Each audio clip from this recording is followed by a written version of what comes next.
comparing different sensor formats is actually more difficult than it sounds. Most comparisons are missing crucial points and might mislead you when it comes to making purchase decisions. Let's examine how f-stops, depth of field, and more really work. Let's highlight some of the most prevalent issues when it comes to equivalence. On top of that, I will illustrate how to compare the image quality of different camera systems to come to meaningful conclusions. My name is Thomas Eisl. I'm a professional photographer from Vienna, Austria. To be honest and upfront, the sheer number of misconceptions when it comes to sensor size and equivalence is astounding. Therefore, I'd say it is about time for a proper reality check. Let's examine the facts and discover the interplay between sensor format, focal length, f-stops, light gathering, and image quality. Stay tuned. There are indeed some very interesting discoveries ahead. Focal length and angle of view are two very important concepts in photography, and yet they get mixed up practically all the time. Focal length is a measure for how an optical system focuses light.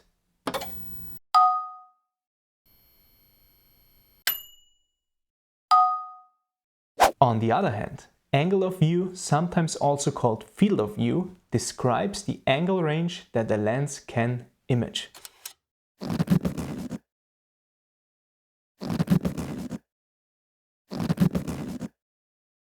As we just saw, these two values correlate, but they are not the same thing. This is a very crucial point. Let's elaborate on that. The angle of view a lens produces is the result of the relation between film or sensor size and the focal length of the lens. I'd like to emphasize two very important points to keep in mind. First, the focal length of a lens does not change with the size of the recording medium ever. It is an inherent characteristic of the lens and it has nothing to do at all with sensor size. Second, focal length alone does therefore not describe which angle of view will be recorded. I think the source of confusion here is that many photographers who work with a certain sensor format start to associate focal length with field of view. Because every time they use, for example, a 25mm lens, they get a certain field of view.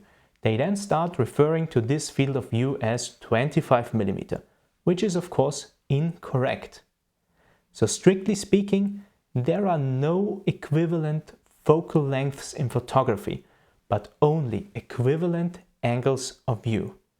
When comparing lenses on different systems, I therefore recommend using the angle of view instead of focal length. Let's talk about the two cameras in front of me and the accompanying lenses for a second. Here is my Nikon D800 with a 50mm lens. A 50mm lens on a 35mm image sensor gives me a field of view of 47 degrees. This is also often called the standard focal length, right? The nifty 50. On my Micro Four Thirds Pen F camera, however, the same field of view, 47 degrees, actually is produced by a 25mm lens.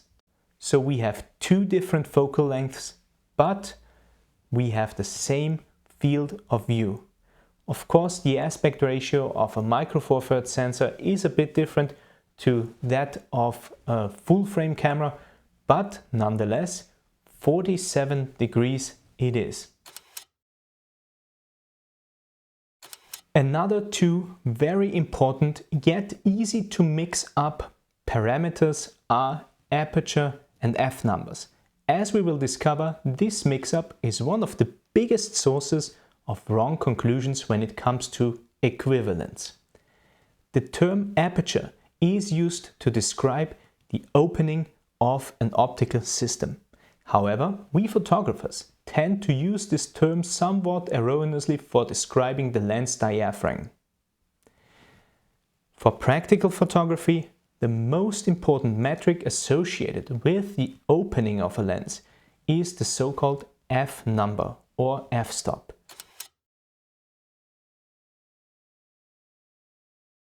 It takes the ratio of focal length to effective aperture diameter into account. As a result, the light gathering capabilities of lenses, regardless of their focal length, can be compared by examining their f-stops.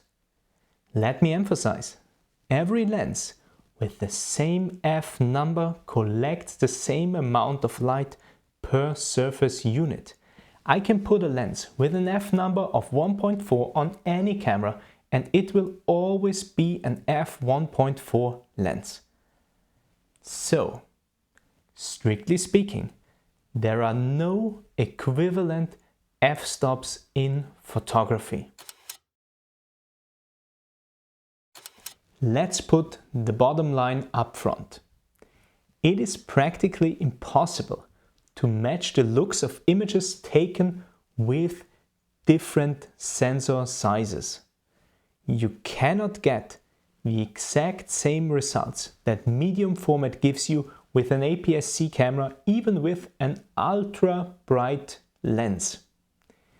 However, and that is often left aside, you also cannot get the APS-C look by stopping down the lens of a larger sensor camera. To find out why, we have to examine how depth of field really works. So what is depth of field? Depth of field describes the distance between the nearest and furthest points in a photograph that are still in acceptably sharp focus. It is therefore an almost arbitrary concept. Depth of field varies depending on mostly three parameters: the effective aperture, subject distance, and enlargement of the recorded image. The focal length is practically irrelevant. Here are the rules. The larger the aperture, the less depth of field, and vice versa.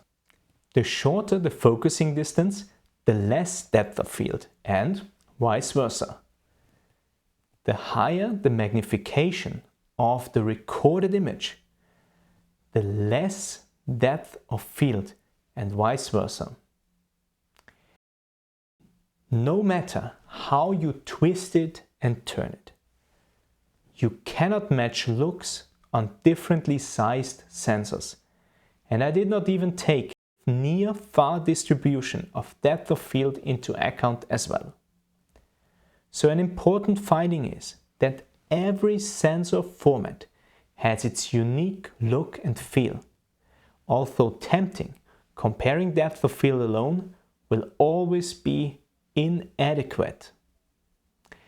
Now let's make things more practical and address another widespread misconception.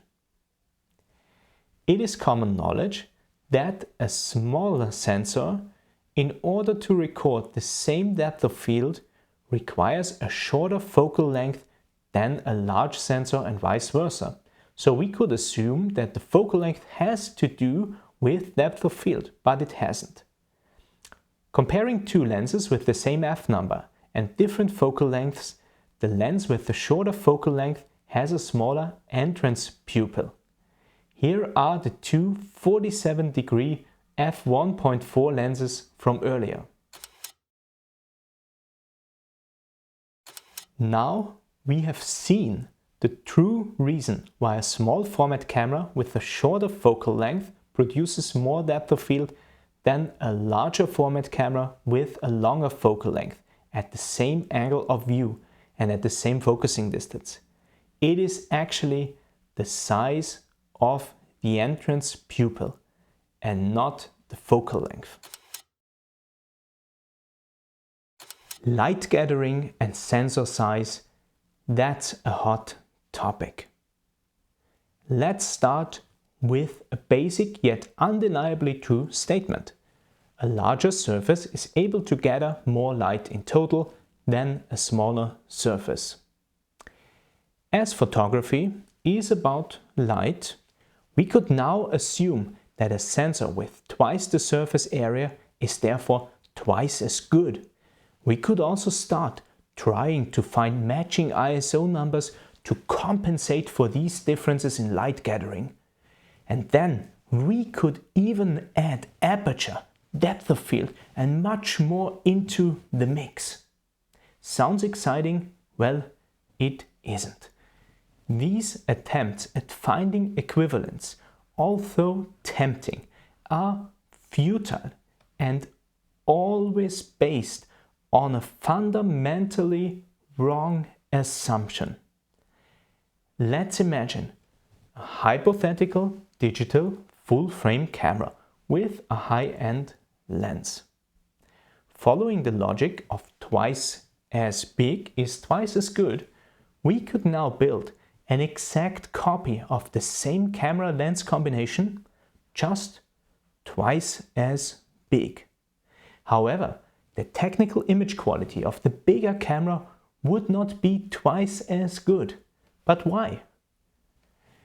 Because not all parts of the camera would benefit equally from the size increase.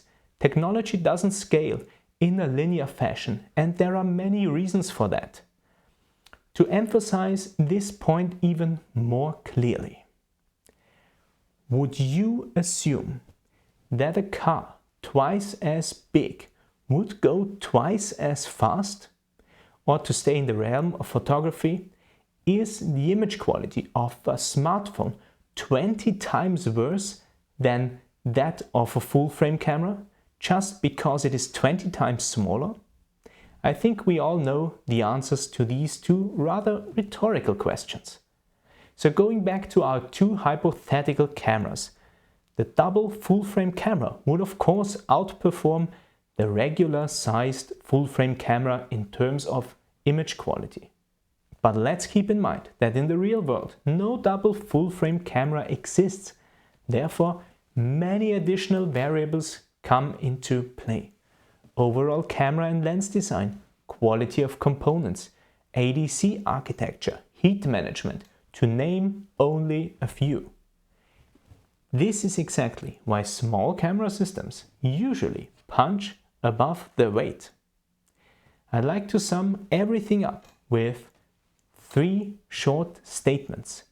First, under the exact same circumstances, a larger camera system will provide better image quality than a smaller camera system, undeniably. Second, the image quality does not increase linearly with sensor and/or lens size. A digital camera system double the size does not provide double the image quality. This includes parameters like resolution, noise performance, dynamic range, and more. Third, with increased size, the relative and absolute improvements diminish. If you were already shocked by these findings, wait for the next chapter. When image quality is compared, it is almost always the absolute image quality. So ready for a definitive camera recommendation based on absolute image quality? Analog, large format. Even digital medium format cannot match its technical image quality. So every photographer would have to accept large format as the gold standard. In fact, some do. Strangely, however, camera manufacturers tell you that their largest sensor format is the gold standard instead of analog large format cameras. I sense they might be biased, but I could be wrong, of course. Anyways, I'm getting sidetracked. As large format cameras are not universally accepted as the gold standard, we can safely state that comparing absolute technical image quality is completely useless. Instead, every meaningful comparison has to be centered around the display medium. It is all about the equivalent image quality. Equivalent image quality takes the output size of the photograph into account. So let's assume a client tasked us to take a product shot of Canon's latest Super 8 movie camera. Of course, we want to deliver excellent image quality for a double page spread, the gold standard for any commercial photograph. This is our use case.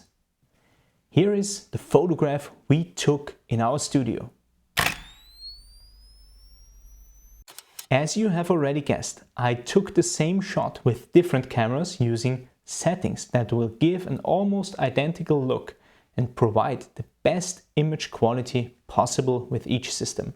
Let's compare our double page spread up close.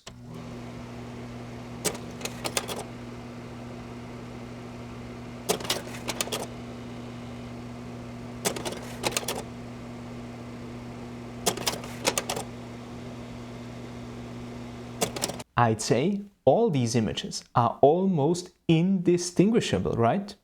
Just for the records, the RAW files were not sharpened and monochrome was selected for the sake of improved comparison, as every image sensor has a different color tone that cannot be matched exactly. So let's reveal which camera is which.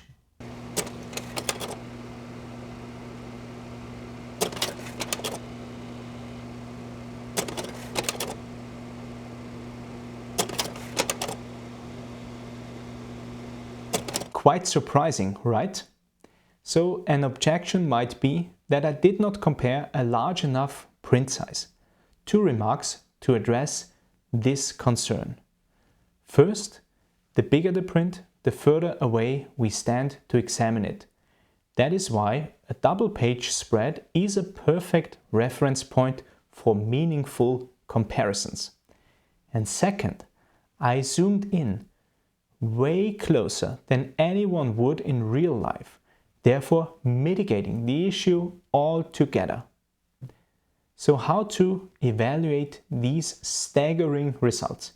To be honest, I was prepared to not see much of a difference, but I was not prepared to find these images to be practically indistinguishable from each other. Of course, I did not compare every ISO setting and so on, as this video is not about comparing medium format to micro four thirds. But you would be surprised how small the differences actually are. To conclude, first, meaningful image quality comparisons have to be based on equivalent image quality. Second, as display media limits the reproducible image quality, the output of a smaller camera system and a larger camera system are, in most cases, factually indistinguishable.